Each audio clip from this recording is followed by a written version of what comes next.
조선 후기 전주의 한 부유한 상인 집안에 박정수라는 사내가 살았습니다. 그는 어려서부터 아버지의 포목전을 도우며 장사의 기본을 익혔고 25살에 집안의 가업을 물려받았습니다. 정수의 아내 이씨 부인은 현명하고 부지런했지만 무엇보다도 정수가 자랑스러워했던 것은 세 아들이었습니다. 첫째 박진우, 둘째 박진호, 막내 박진석. 세 아들은 모두 총명했고 정수는 이들을 최고의 스승 아래 공부시키며 거금을 쏟아부었습니다. 정수는 아들들이 과거에 급제하여 집안을 빛내길 바랐습니다. 하지만 세월이 흐르며 아들들의 본성이 드러나기 시작했습니다. 첫째 진우는 공부보다 주색 잡기에 빠져 기방을 드나들었고, 둘째 진호는 도박에 빠져 하루 종일 노름판에서 시간을 보냈습니다. 막내 진성만이 진심으로 공부했으나 형들의 영향을 받아 점차 게을러지기 시작했습니다. 정수는 아들들을 다그치며 내가 평생 모은 재산이 모두 너희를 위한 것이다. 부디 집안을 일으켜 세워라고 애원했지만 아들들은 아버지의 말을 귀찮아했습니다. 정수가 50살이 되던 해 큰 병을 얻어 자리에 눕게 되었습니다. 의원들은 회복이 어려울 것이라 진단했고 정수는 죽음을 앞두고 아들들을 불러 모았습니다. 떨리는 손으로 세 아들의 손을 잡고 너희가 내 전 재산을 가져도 좋으니 부디 형제끼리 우애 있게 지내고 어머니를 잘 모시거라라고 유언을 남겼습니다. 그러나 아들들의 눈빛은 차가웠습니다. 그들은 아버지가 언제 죽을지만 궁금해했고 재산 분배에만 관심이 있었습니다. 그런데 기적이 일어났습니다. 정수의 아내 이씨 부인이 한약을 밤낮으로 다려 먹이고 먼 산중에서 귀한 약초를 구해와 정성껏 간병한 끝에 정수는 서서히 회복되기 시작했습니다. 석 달 만에 정수는 침상에서 일어나 걸을 수 있게 되었고 반년 후에는 완전히 건강을 되찾았습니다. 아들들은 아버지가 살아난 것을 기뻐하기는커녕 실망한 기색이 역력했습니다. 특히 첫째 진우는 아버지가 이미 재산을 물려주기로 약속하셨으니 이제 슬슬 물러나셔야 하는 것 아니냐고 노골적으로 말했습니다. 정수는 충격을 받았지만 아직 아들들이 철이 들지 않았다고 자신을 위로했습니다. 그러나 아들들의 태도는 갈수록 심해졌습니다.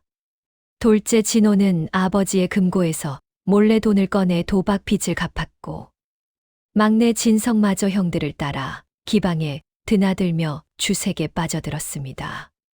정수는 아들들을 엄하게 꾸짖었지만 첫째 진우는 오히려 아버지를 밀쳐내며 늙은이가 간섭하지 마십시오. 이 집은 곧 우리 것이 될 터인데 우리가 하고 싶은 대로 하면 안 됩니까? 라고 소리쳤습니다. 그날 밤 정수는 아내와 마주 앉아 눈물을 흘렸습니다. 여보, 내가 평생 아들들만 바라보고 살았는데 이 꼴이 뭡니까? 차라리 죽었더라면 아들들의 이런 모습을 보지 않았을 텐데.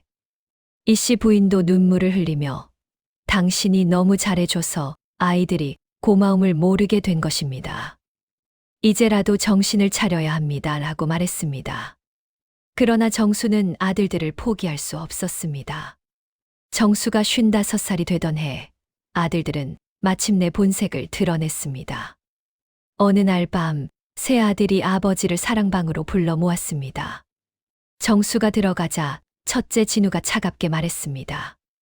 아버지, 우리가 의논한 결과 이제 집안의 가업을 물려받기로 했습니다. 아버지께서는 이미 늙으셨고 더 이상 장사를 하실 나이도 아니지 않습니까? 정수는 황당했습니다. 무슨 소리냐? 내가 아직 건강하고 정정한데 무슨 물러나란 말이냐? 그러자 둘째 진호가 나섰습니다. 아버지, 진솔하게 말씀드리겠습니다. 아버지께서는 병을 앓으실 때 이미 우리에게 재산을 물려주겠다고 약속하셨습니다. 그런데 회복하신 후로는 그 약속을 지키지 않으시고 계속 우리를 간섭하십니다.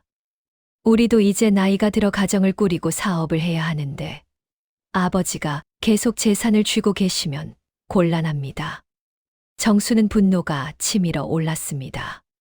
이 폐륜 아들아, 내가 너희를 위해 평생을 바쳤는데 이제 늙었다고 내쫓으려는 것이냐?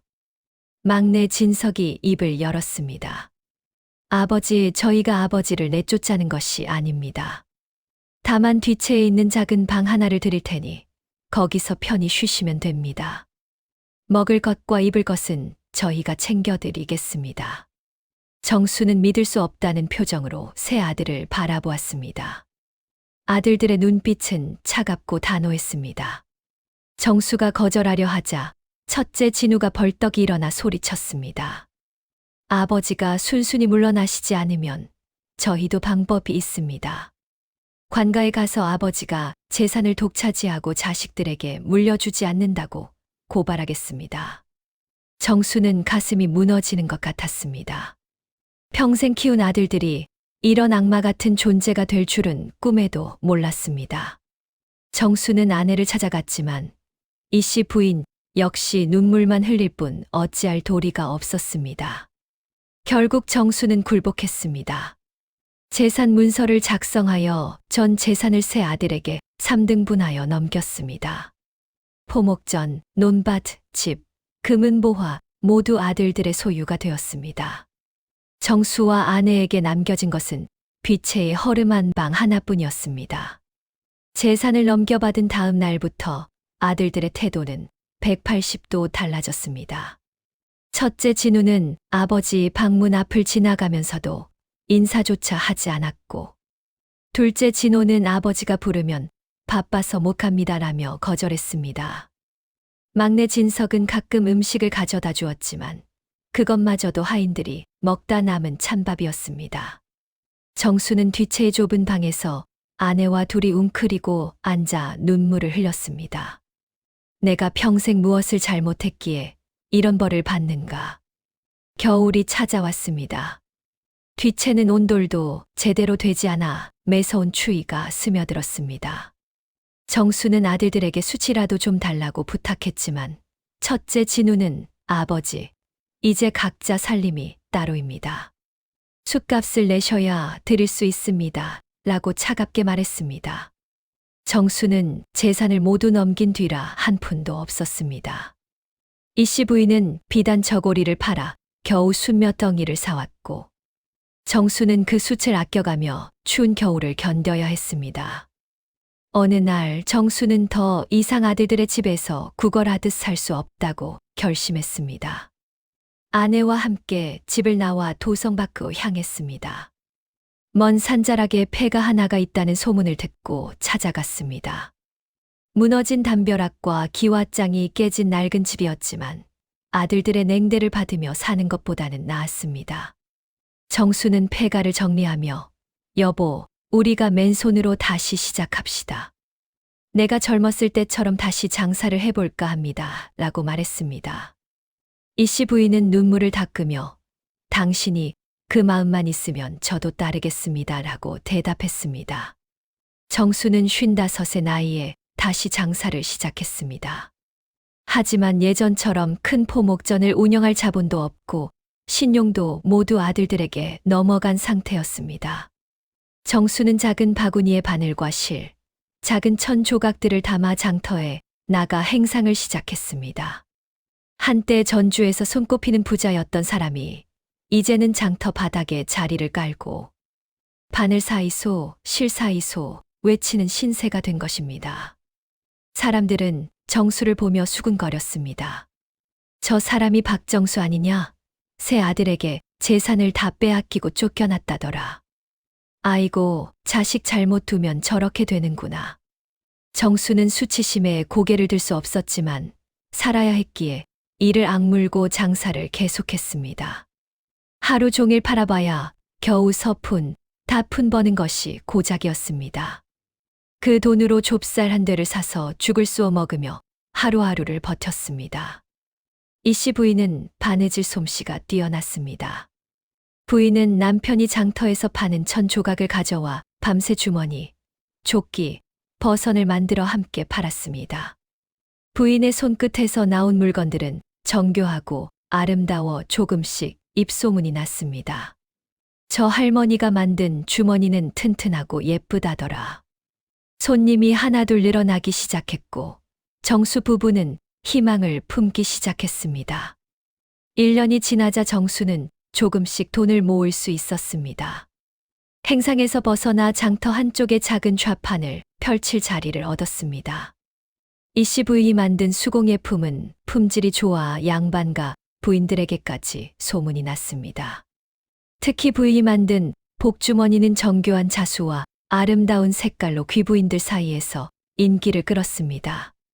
주문이 밀려들기 시작했고 정수는 부인 혼자서는 감당할 수 없어 마을의 과부들과 홀어머니들을 고용하여 함께 바느질을 하게 했습니다. 3년이 흐르자 정수의 복주머니 공방은 전주에서 소문난 곳이 되었습니다. 정수는 이제 60 가까운 나이였지만 젊었을 때보다 더 열심히 일했습니다. 새벽같이 일어나 직접 천을 고르고 염색을 감독하고 장터에 나가 물건을 팔았습니다. 이씨 부인은 밤낮으로 바느질하며 새로운 디자인을 개발했습니다. 부인이 만든 오색 복주머니는 5가지 색실로 봉황과 모란을 수놓아 마치 그림 같았고 한 개의 단양씩 받아도 날개 돋친 듯 팔려나갔습니다. 정수는 번 돈을 한 푼도 허투루 쓰지 않았습니다. 밥은 여전히 좁쌀죽으로 때우고 옷도 기워 입었습니다. 모든 수익은 공방 확장과 더 좋은 재료 구입에 투자했습니다. 5년이 지나자 폐가는 튼튼한 기와집으로 다시 지어졌고 공방에는 20명이 넘는 여공들이 일했습니다. 정수의 복주머니는 전주를 넘어 한양까지 소문이 났고 대전 상인들이 찾아와 대량 주문을 하기 시작했습니다. 정수가 65이 되던 해 복주머니 공방은 이제 조선 팔도의 이름을 떨치는 큰 사업체가 되었습니다. 정수는 매달 1000냥이 넘는 수익을 올렸고 그 돈을 차곡차곡 쌓았습니다. 어느 날 밤 정수는 아내와 마주 앉아 말했습니다. 여보, 우리가 이제 예전보다 더 많은 재산을 모았소. 이제 내가 해야 할 일이 하나 남았소. 이씨 부인은 남편의 눈빛을 보고 그가 무엇을 말하려는지 알았습니다. 당신 아직도 그 아이들을 잊지 못하셨습니까? 정수는 고개를 저었습니다. 잊은 것이 아니라 갚아줄 것을 갚으려는 것이요. 그 아이들이 나에게 무엇을 했는지 똑같이 돌려줄 것이요. 정수는 하인을 시켜 세 아들의 근황을 알아보게 했습니다. 첫째 진우는 재산을 탕진하고 이미 가산을 절반 이상 날렸으며 둘째 진호는 도박으로 빚더미에 앉았고 막내 진석은 그나마 재산을 지키고 있었지만 형들에게 돈을 빌려주느라 곤궁한 상태였습니다. 정수는 차갑게 웃으며 때가 왔구나라고 중얼거렸습니다. 첫째 진우는 아버지에게서 받은 재산으로 큰 기방을 단골집으로 삼고 매일 술과 여자에 빠져 살았습니다. 기생들에게 비단 옷을 사주고 금은 보화를 선물하며 돈을 물쓰듯 썼습니다. 5년 만에 재산의 절반을 날렸고 그제야 정신을 차렸지만 이미 늦었습니다. 기방 주인에게 빚을 지기 시작했고 그 빚은 눈덩이처럼 불어났습니다.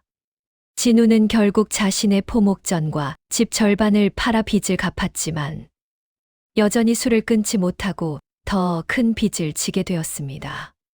둘째 진호는 도박에 깊이 빠져 밤낮 없이 노름판을 전전했습니다. 처음에는 이기기도 했지만 곧 노름꾼들의 밥이 되었습니다. 논밭을 하나씩 잃어갔고 마침내 집까지 담보로 잡혔습니다. 진호는 막내 진석에게 돈을 빌려달라고 애원했고 진석은 형을 차마 외면할 수 없어 자신의 재산을 빌려주었습니다. 하지만 진호는 그 돈마저 도박으로 날려버렸고 결국 집에서 쫓겨나 길바닥을 헤매는 신세가 되었습니다. 막내 진석은 그나마 성실했지만 두 형의 빚을 떠안느라 자신의 재산도 바닥나기 시작했습니다. 진석은 아버지가 물려준 포목전을 운영했지만 장사 수완이 부족해 적자가 계속되었습니다. 설상가상으로 큰 불이 나서 포목전이 전소되었고 진석은 하루아침에 빈털터리가 되었습니다. 세 형제는 모두 몰락하여 서로를 원망하며 싸우기 시작했습니다. 첫째는 내가 제일 많이 받았으니 너희가 나를 도와야 한다고 우겼고, 둘째는 내 빚은 내 잘못이 아니라 운이 나빴을 뿐이라며 책임을 회피했습니다. 세 형제의 몰락 소식은 전주 전역에 퍼졌습니다. 사람들은 박정수의 아들들이 아버지를 내쫓고 재산을 가로챘더니 결국 망했구나라며 혀를 찼습니다. 세 형제는 결국 살던 집마저 잃고 뿔뿔이 흩어져 각자 구걸하며 살아가게 되었습니다. 그들은 가끔 아버지를 떠올렸지만 아버지가 어디에 있는지도 몰랐고, 설사 찾아간들 용서받을 수 있으리라고는 생각지 못했습니다. 정수는 새 아들이 완전히 몰락했다는 소식을 듣고 복수를 실행에 옮겼습니다. 하인들을 시켜 첫째 진우가 진 빚문서를 모두 사들였고, 둘째 진호의 도박 빚도 모두 떠안았으며 막내 진석이 잃은 집문서도 사들였습니다. 정수는 새 아들이 살던 집들을 모두 소유하게 되었지만 아들들은 아버지가 뒤에 있다는 사실조차 몰랐습니다. 어느 추운 겨울날 정수는 화려한 비단 두루마기를 입고 하인들을 거느리고 첫째 아들 진우가 구걸하던 곳으로 찾아갔습니다. 진우는 누더기를 걸치고 길가에 주저앉아 지나가는 사람들에게 손을 벌리고 있었습니다. 정수는 진우 앞에 섰지만 진우는 고개를 들지 못하고 땅만 바라보았습니다. 정수가 얼굴을 들어보거라라고 말하자 진우는 천천히 고개를 들었습니다. 그리고 아버지를 알아보고는 얼굴이 새하얘졌습니다. 아, 아버지, 진우는 떨리는 목소리로 말했습니다. 정수는 차갑게 내려다보며 말했습니다. 진우야, 내가 나를 버렸을 때 나이가 몇이었느냐? 55이었지.